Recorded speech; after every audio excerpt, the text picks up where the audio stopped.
when you're actually going to do a scene and deal with dialogue, or is it the same thing? Really? Same thing.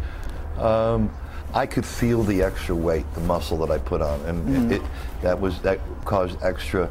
And because Darren wanted me to do all my own stunts, we took the stunts up another level. The wrestling match was pretty simply choreographed, but the more time I spent with these boys, and the closer we got, they're like a brotherhood. I would see Tommy, who was one of the pro wrestlers, just like he would be just joking off in the gym, fooling around, and he'd do this move where he pushed and wrapped his legs around the other, and I went, I want to do that.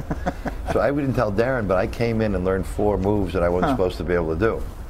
And I was most proud of one of those moves, the one pushing up, flipping over. Right. And any of the acting stuff. That you did on the rope, right? Yeah, because we shot that live, and that was one take in front of a live audience of 3,000 people, and the pressure was on. I thought, man, if I don't nail that fucker on the first take, I'm going to be here all night falling in all kinds of different directions. So I just taped because my hands had broken these so many times. I put a lot of tape on both wrists because I had to jump and press down, and I nailed it. And it was like, man, it was like, wow. I mean, did you shoot almost all that stuff in front of people, with a lot of people? Yes, yeah, in front of.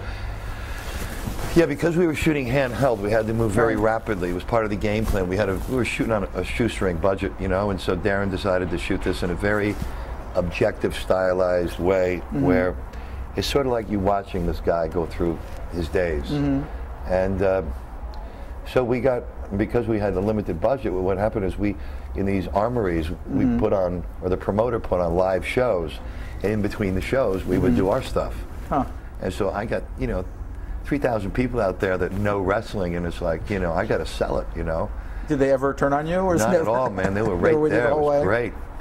And then when I was boxing, I used to come out to Sweet Child of Mine, and when I was behind the ropes, I needed something extra, and I said, put on Sweet Child of Mine, God damn it, and take off that shit you're playing, And then I wrote Axel a letter I called him about the movie, and he gave us the song for free. You've been a great music supervisor for this movie in general, because you brought Springsteen in also, right? Yeah, and then I wrote Bruce a long letter because, Bruce and I go way back to where I met him years ago. I think Sean Penn introduced me to him, and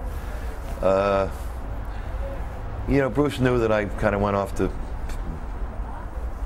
I just lost myself for 13 or 14 years, and I wrote him this letter about the parallel with Randy the Ram and Mickey, and how I'm lucky I'm not Randy. And he in the middle of a tour, he responded, and when he said when he get a chance, he'd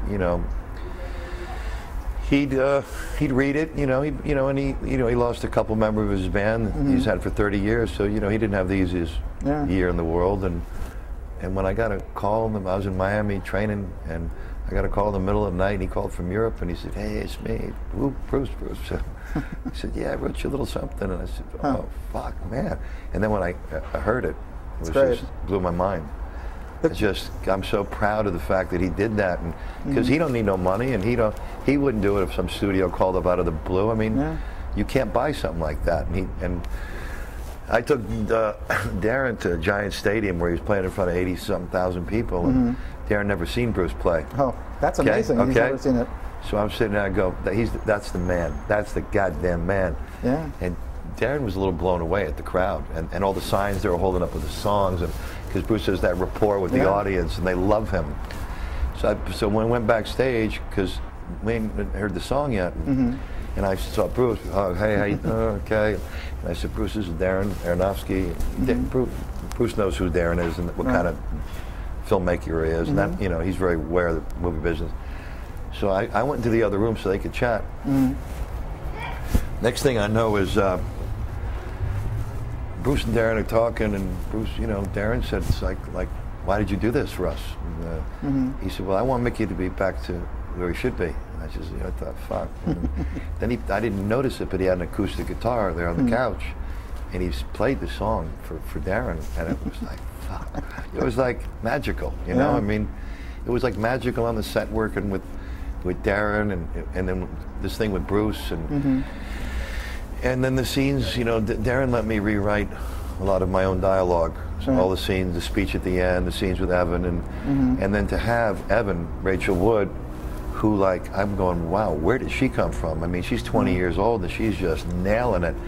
Her and I didn't even say, "Hi, I'm Mickey Rourke," and she didn't say, "Hi, I'm Evan Rachel Wood." We just got right into the to it. scene. And it just, maybe she did 8 takes in a row where it would be perfect. And then on the first 2 takes, I sort of shot my load emotionally because my dog Loki had a stroke that day. And so before we're doing them scenes, Darren would come over, the first 2 takes, and he'd say to me, "Where's Loki?" And I go, "Okay, let's go, ready to go." You know, it's like, and then it worked. And then the next take, on the second take, which really, I emotionally just, that he comes over to me and he said, "Loki died," and I'm just going, I just went fucking bananas. So I shot my shit, my load on the first 2 takes, and had emotionally nothing left because I knew I nailed it. And then Evan's getting better and better and better, and I'm like, I shot it.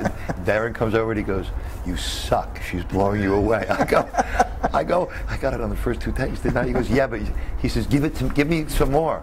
He goes, "She's blowing you away, dude." And I'm going, "Don't call me dude, Darren." He goes, "She's blowing you away." I go, "I do suck. She's blowing me away." And I'm glad she's blowing me away.